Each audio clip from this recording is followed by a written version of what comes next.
नमस्कार मेरे प्यारे साथियों।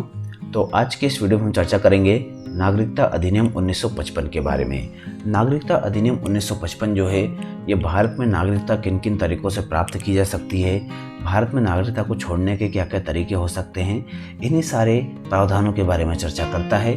तो चलिए चीज़ों को एक एक करके समझते हैं। सबसे पहले हम बात करें कि आखिर नागरिकता अधिनियम 1955 की ज़रूरत क्यों पड़ी।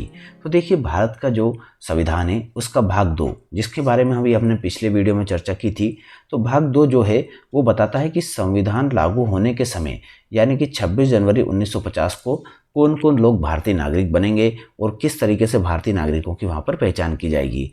पर संविधान लागू होने के बारे में हमें भारतीय नागरिक किस तरीके से बन सकते हैं और किस तरीके से भारतीय नागरिकता बनी रहेगी, किस तरीके से समाप्त हो सकेगी, उसके बारे में चर्चा करने के लिए हमारी भारतीय संसद ने जो अनुच्छेद 11 में इसको शक्ति दी गई थी कि ये नागरिकता से संबंधित कोई भी प्रावधान यहाँ पर बना सकती है, उन्हीं शक्तियों का प्रयोग करते हुए संसद ने नागरिकता अधिनियम 1955 को बनाया। और नागरिकता अधिनियम 1955 जो है ये अधिनियम संविधान लागू होने के बाद यानी कि 26 जनवरी 1950 के बाद भारतीय नागरिकता प्राप्त करने और किस तरीके से इसकी समाप्ति हो सकती है उसके बारे में उपबंध करता है, उसके बारे में यहाँ पर नियम बनाता है।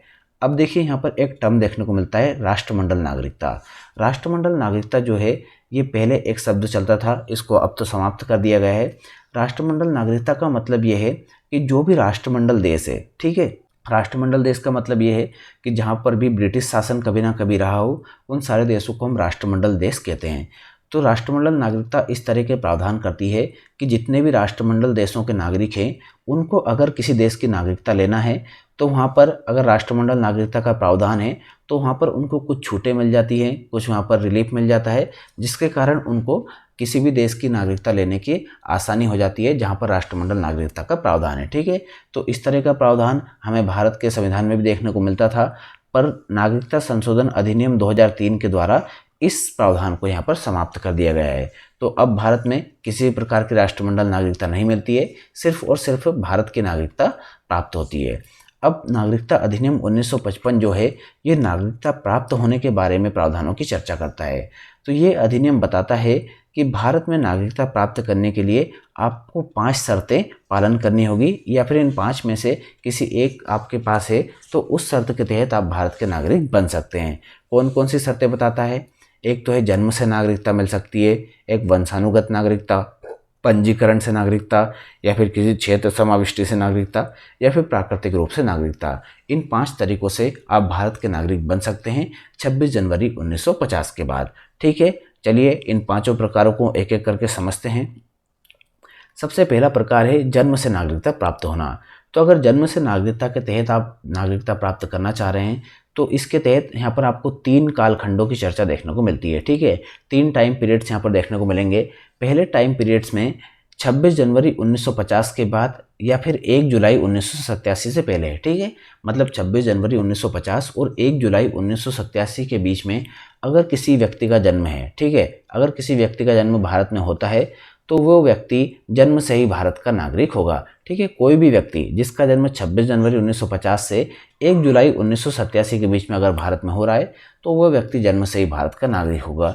दूसरी कंडीशन क्या बताती है कि अगर आपका जन्म 1 जुलाई 1987 के बाद हो रहा है, ठीक है, 1 जुलाई 1987 के बाद अगर भारत में किसी व्यक्ति का जन्म हो रहा है तो वो व्यक्ति जन्म के समय उसके माता पिता में से अगर कोई एक भारत का नागरिक है तो ही वो भारत का नागरिक कहलाएगा। ठीक है, नहीं तो ऐसा नहीं है कि आप भारत में जन्म ले रहे हैं और आपके माता पिता दोनों में से भी किसी के पास भारत की नागरिकता नहीं है तो आप भारत के नागरिक उस स्थिति में यहाँ पर नहीं बन पाएंगे। तीसरी कंडीशन बताती है 3 दिसंबर 2004 के बारे में। 3 दिसंबर 2004 से यहाँ पर एक प्रावधान लागू होता है नागरिकता संशोधन अधिनियम। उसके तहत अगर आप भारत में कोई भी व्यक्ति पैदा हो रहा है तो वो भारत का नागरिक तभी माना जाएगा जब उसके दोनों अभिभावक माता और पिता, वो दोनों के दोनों ही अगर भारत के नागरिक है तो ही वो भारत का नागरिक माना जाएगा।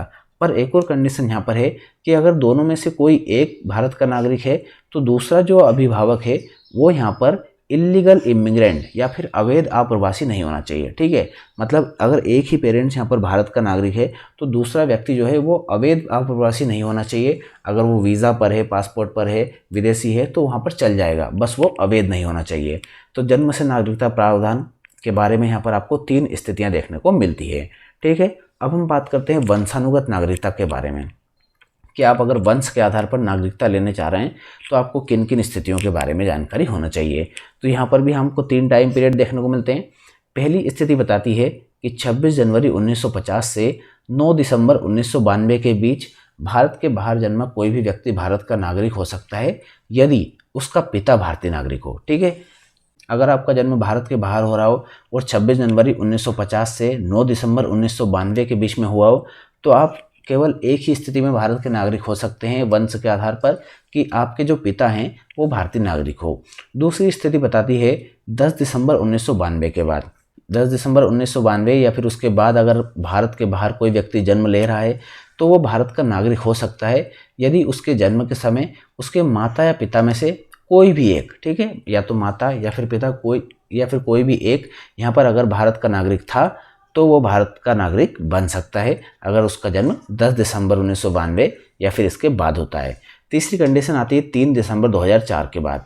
तो 3 दिसंबर 2004 के बाद भारत के बाहर अगर किसी व्यक्ति का जन्म हो रहा है तो उसको भारत का नागरिक नहीं माना जाएगा यदि जन्म के बाद 1 साल की अवधि के भीतर उसके जन्म को भारतीय वाणिज्य दूतावास में पंजीकृत ना किया हो। ठीक है, 3 दिसंबर 2004 के बाद आपका जन्म हो रहा है और आपके पेरेंट्स ने आपके जन्म के 1 साल के भीतर वहाँ पर रजिस्ट्रेशन नहीं कराया है किसी विदेश में जहाँ पर आपका जन्म हुआ हो, वहाँ का जो हमारा वाणिज्य दूतावास होता है वहाँ पर अगर पंजीकरण नहीं किया गया तो आपको भारत का नागरिक नहीं माना जाएगा। कुछ विशेष परिस्थितियाँ अगर हैं जिनको केंद्र सरकार अगर कंसिडर करती है तो उन स्थितियों में 1 साल के बाद भी पंजीकरण किया जा सकता है। ठीक है, अब हम बात करते हैं तीसरी स्थिति के बारे में। तो तीसरी स्थिति यहाँ पर आती है पंजीकरण द्वारा नागरिकता, कि पंजीकरण के द्वारा आप भारत के नागरिक कैसे बन सकते हैं। तो भारत की जो केंद्र सरकार है वो आवेदन करने पर पंजीकरण करके भी किसी को नागरिकता प्रदान कर सकती है यदि वह निम्न में से किसी एक से संबंधित हो। अब यहाँ पर आपको कुछ कंडीशंस देखने को मिलेगी, जिन कंडीशंस में से किसी एक कंडीशन को भी अगर आप फॉलो कर रहे हैं तो आप भारत के नागरिक पंजीकरण द्वारा या फिर रजिस्ट्रेशन द्वारा बन सकते हैं। पहली कंडीशन यहाँ पर बताती है कि भारतीय मूल का एक व्यक्ति जो पंजीकरण के लिए आवेदन करने से पहले 7 साल के लिए भारत का निवासी हो। ठीक है, इस कंडीशन में क्या है, वो व्यक्ति एक तो भारतीय मूल का होना चाहिए और पंजीकरण करने के लिए रजिस्ट्रेशन कराने से पहले वो 7 साल तक भारत में रह रहा हो। ठीक है, भारतीय मूल का व्यक्ति हो और 7 साल से अगर रह रहा हो तो वो भारत का नागरिक बन सकता है। दूसरी कंडीशन बताती है भारतीय मूल का व्यक्ति जो अविभाजित भारत के बाहर किसी भी देश या स्थान में साधारण निवासी हो। ठीक है, मतलब भारतीय मूल का अगर कोई व्यक्ति अविभाजित भारत के बाहर से मतलब ये है कि पाकिस्तान और बांग्लादेश में नहीं होना चाहिए। पाकिस्तान और बांग्लादेश के बाहर अगर वो है तो वो भारत का नागरिक बन सकता है, वो भी पंजीकरण के द्वारा। तीसरी कंडीशन बताती है कि भारत का एक नागरिक से विवाह किया हो तो आवेदन करने के पहले 7 साल से अगर वो भारत में रह रहा हो तो ये भी भारतीय नागरिक बन सकता है। ठीक है, मतलब भारत के किसी भी व्यक्ति से अगर विवाह किया हो और आप 7 साल से अगर भारत में रह रहे हो तो भी आप भारत के नागरिक पंजीकरण के द्वारा बन सकते हैं। चौथी कंडीशन है भारतीय नागरिकों के बच्चे जो कि भारत में ही रह रहे हैं उन बच्चों को भी पंजीकरण के द्वारा नागरिकता प्राप्त करने का अधिकार यहाँ पर है। ठीक है, पांचवी कंडीशन है पूर्ण आयु और क्षमता से युक्त एक व्यक्ति जिसके माता पिता 7 साल से भारत में रहने के कारण भारत के नागरिक के रूप में पंजीकृत हो गए हों। ठीक है, जैसे ये कंडीशन यहाँ पर थी कि 7 साल से अगर भारत में रह रहा हो और वो पंजीकृत हो गया हो तो ऐसे व्यक्ति के अगर कोई संतान है जो कि पूरी आयु और पूरी क्षमता का है तो उस व्यक्ति को भी यहाँ पर भारत का नागरिक पंजीकरण के द्वारा बनाया जा सकता है।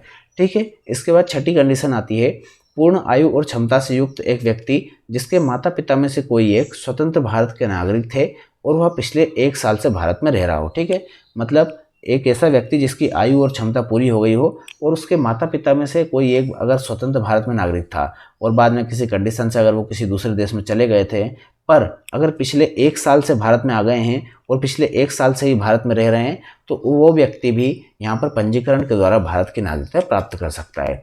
7वीं कंडीशन यहाँ पर बताती है कि पूरी आयु और क्षमता से युक्त एक व्यक्ति जिसको 5 वर्षों से भारत के एक विदेशी के रूप में नागरिकता के रूप में पंजीकृत किया गया हो। ठीक है, मतलब पिछले 5 वर्षों से भारत में जो रजिस्ट्रेशन है उसमें उसको एक विदेशी नागरिक के रूप में उसको पंजीकरण किया गया हो और पिछले 1 साल से भारत का निवासी हो।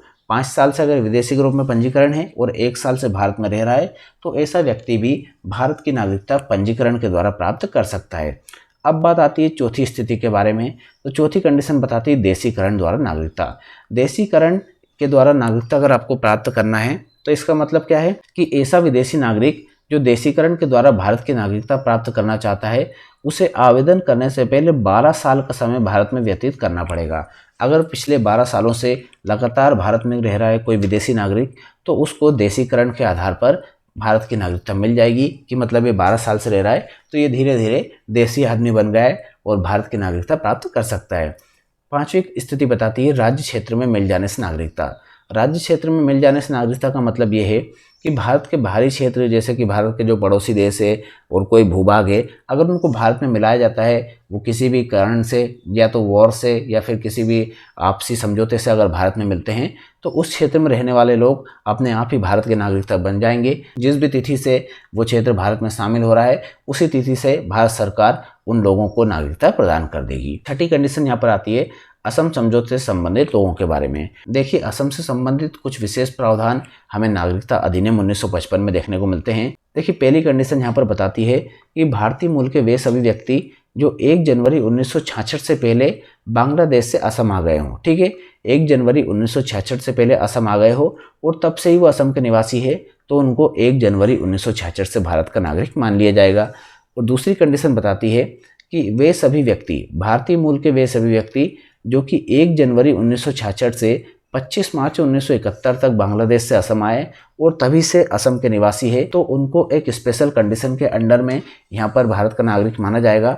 उन्हें यहाँ पर क्या है एक रजिस्ट्रेशन कराना होगा और उनको रजिस्ट्रेशन के बाद फिर 10 साल के भीतर कभी भी भारत की नागरिकता प्रदान कर दी जाएगी पर तब तक उनको मतदान का अधिकार प्राप्त नहीं होगा। ठीक है, ऐसे व्यक्ति जो कि 1 जनवरी 1966 से 25 मार्च 1971 के बीच में बांग्लादेश से आए हैं तो और उन्होंने रजिस्ट्रेशन अगर करा लिया है तो उनको भारत के नागरिकों के समान ही अधिकार प्राप्त होंगे। सिर्फ और सिर्फ मतदान का अधिकार उनको 10 साल के बाद वहाँ पर प्राप्त हो जाएगा। ठीक है, क्या आप जानते हैं कि कोई व्यक्ति जिसके पास भारत की नागरिकता है उसकी नागरिकता किन किन तरीकों से समाप्त हो सकती है? अगर जानते हैं तो प्लीज़ कमेंट करके ज़रूर बताएं और नहीं जानते हैं तो ये वाला वीडियो ज़रूर देखें। इस वीडियो में हमने भारत की नागरिकता के समाप्त होने के तरीकों के बारे में चर्चा की है तो उम्मीद करते हैं ये जानकारी आपको अच्छी लगी होगी। अच्छी लगी है तो प्लीज़ वीडियो को लाइक और कमेंट करके ज़रूर बताएं। साथ ही साथ अपने दोस्तों के साथ शेयर करें और हमारे चैनल को सब्सक्राइब करके बेल आइकन को प्रेस कर लें। मिलते हैं नेक्स्ट वीडियो में, तब तक के लिए पढ़ाई करते रहिए, अपना ख्याल रखिए। बहुत बहुत धन्यवाद।